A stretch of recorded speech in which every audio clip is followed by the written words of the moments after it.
Hello there. This is out of my usual schedule. I thought I'd do something a little bit different tonight. Google came out with a very interesting press release today, and there's a lot of stuff in it. Some of it's like meh, some of it's like wow. So we're chatting about it in Slack earlier, and I thought it's like, okay, well, let's just kind of go through this, do a sort of initial reaction to each thing, to give some context. And people are like, okay, well, how important is this, and et cetera, et cetera. So let's try that. I'll put the link in the thing, so if you're looking at this later, you can follow along where we're getting this from. But I'll try to summarize it to keep you in the stream of things like that. So, the title they have is Help Users Find, Interact, and Re-engage with Your App on Google Assistant. And that's kind of cool, because if you've watched many of my vidcasts, one of the things I have been harping on about is discovery and retention. And there we go. Find, re-engage, right there in the top. So, I'm happy already. It's done by Brad Adams. Brad Adams also hangs out in the Slack. He's fairly approachable there. Isn't there full time, doesn't always answer your questions, doesn't always see them, but sometimes he does. And that's excellent to see somebody as the title of product manager interacting in that way. So another good reason to be on the Slack channel. All right, so the first section, helping users find your apps. And they have a bunch of different things that they are announced. Updates to the app directory. Okay, so, the app directory is kind of like the equivalent of the Alexa skill store. Personally, I'm not actually sure how you get to it.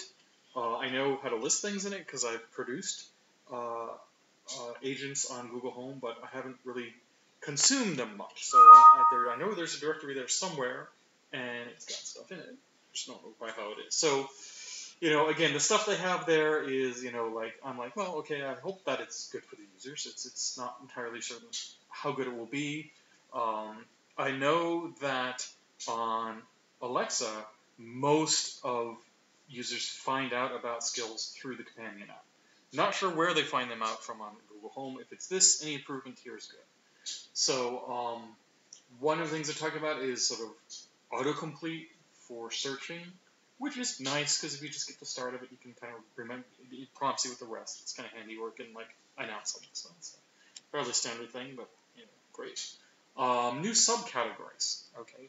As a developer, I got an email about this a while back, either today or yesterday, sort of saying, hey, go check, we put you in a subcategory, make sure it's the right one. Unfortunately, neither there nor here do they actually say what the subcategories are, so I don't know if I'm in the right one or not. I just know whether the one that they have makes sense or not. But, again, that kind of guides discovery, so that's kind of handy. So it's a nice thing to see. Now, implicit discovery, okay? That's something that's been bouncing back and forth, and sounds good, but I haven't engaged a lot. The idea is right now you have to say, okay, Google, talk to name of skill, okay? And it means they have to know about your skill, which means they have to have found out about it and have to remember it. The idea of implicit discovery is you can give something more general. Okay, the example they have here is book an appointment to fix my bike, so that you don't have to follow the strict cadence of here is precisely how you invoke an app.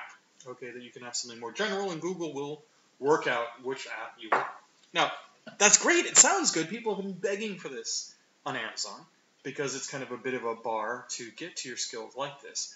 But I have a question in my mind in the sense like, okay, well, a skill name is unique, and you build branding around it, you have it there, people can just get to you.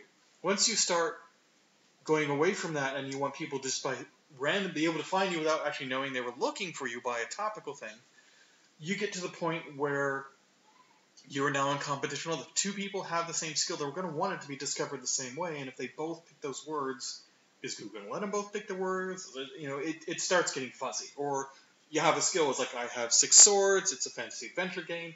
I could say, oh, hey, can I map it to I want to play D&D? I don't own the copyright on D&D, but, I presume they'd reject that, but it does bring up that question of people, poaching other things. It's a huge problem on Amazon right now, skill copycats, and people basically ripping off other people's IP and doing exactly the same thing and stealing their users. So it would be interesting to see. I love the concept. We'll have to see how the execution goes. I hope it goes well. Badges for family-friendly apps. So they are jumping on the bandwagon, coming out with kid-friendly apps. And, in a way, this is great because lots of kids use these apps, even though they're not supposed to.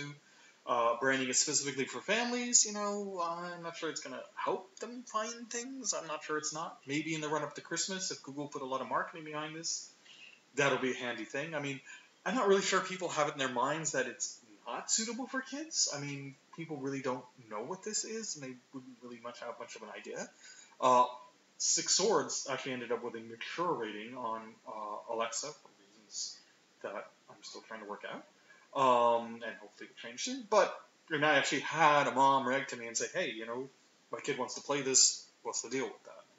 So evidently parents are kind of paying attention to that sort of thing, to the negative side of things, whether they're paying attention to the positive side, and decided that, oh, this is fine to play, remains to be seen. But, that's a nice thing to have. So international support. Okay, there were a couple of new languages. There's Spanish, both Mexican and Iberian Spanish, which is good. Italian, Portuguese, Brazilian Portuguese, and in English, India. Indian English. That's kind of a confusing sort of thing like that.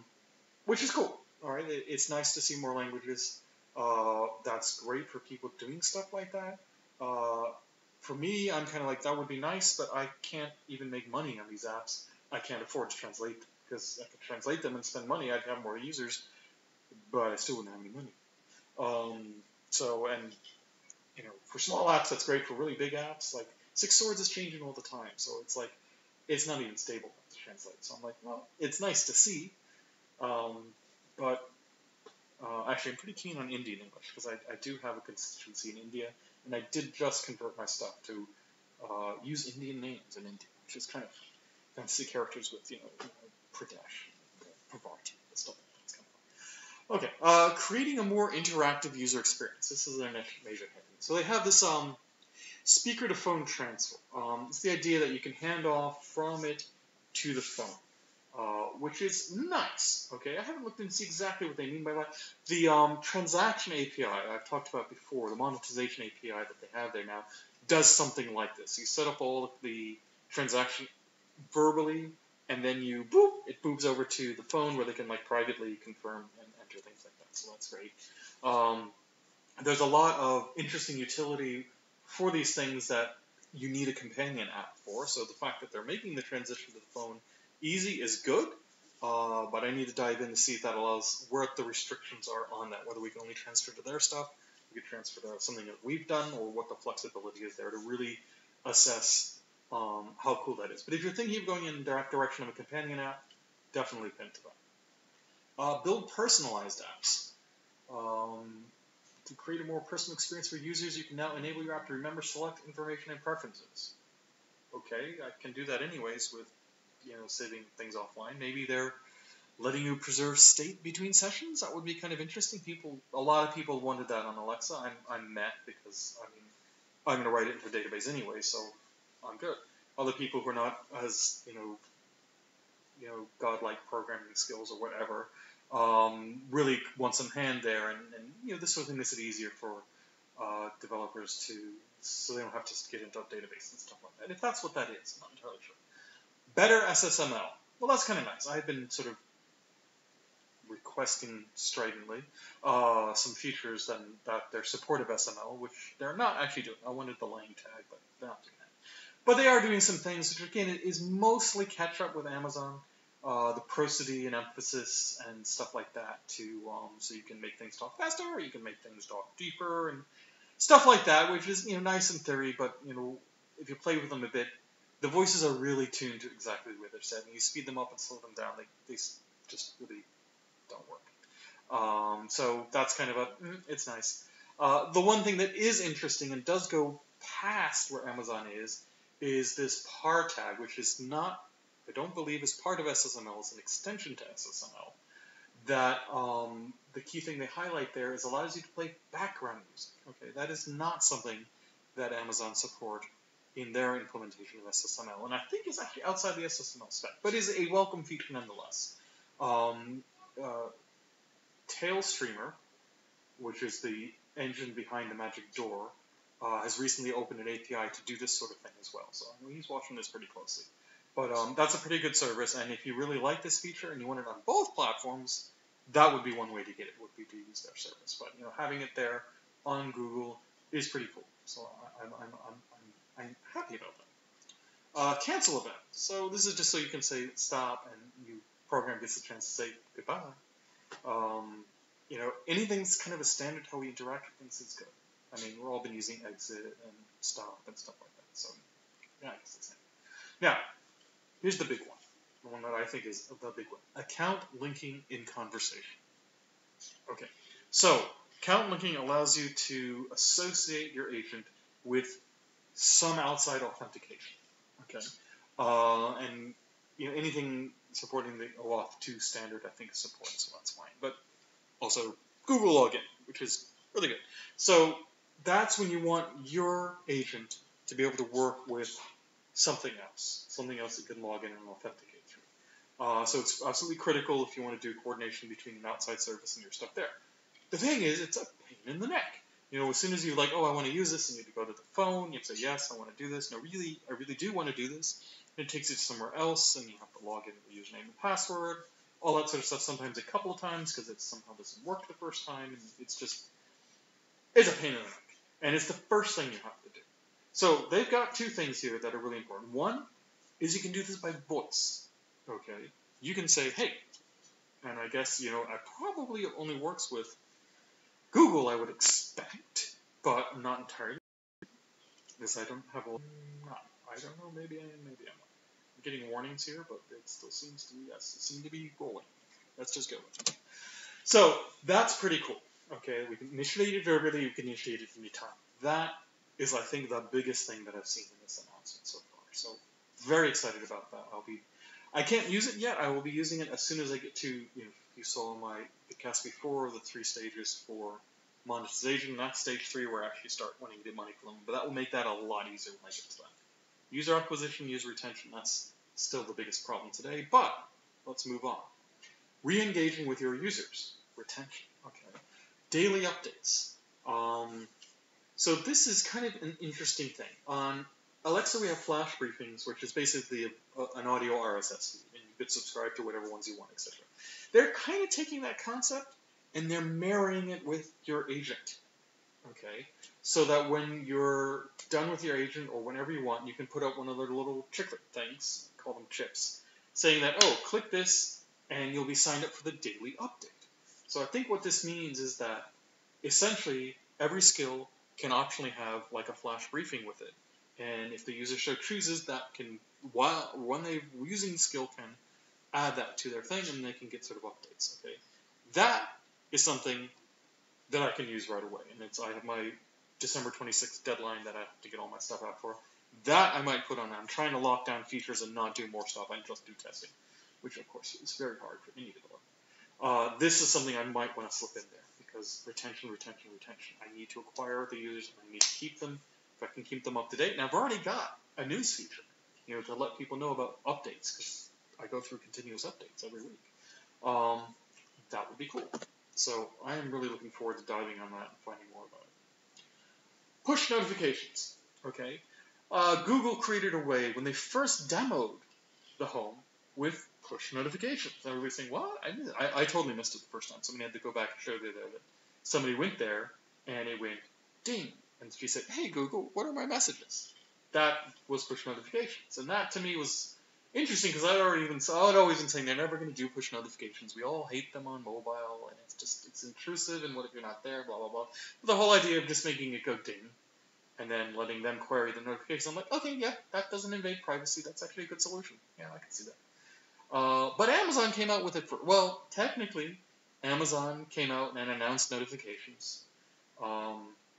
Because after Google had it in their demo, there was like, no, the release, there's nothing about it. It's never been in the API. There's never been anything anywhere. Amazon was like, yes, we're going to do it. And they had a beta, and they pulled people on the beta. And it's 9 months later, and they still haven't released the feature. So I'm very curious. I want to look at this. And it's no more than I think what Amazon does, which didn't really impress me that much. This doesn't impress me that much. But I'll be very keen if they're actually doing it, as opposed to just having a, beta that lasted longer than either of my kids' gestation. So we'll see. Directory analytics. Okay, more stats. They're going to give you information on how people found your skills. That's nice in theory. I find in general in practice that it's never as helpful as just logging your own stuff. I log all my own stuff. I use that for information.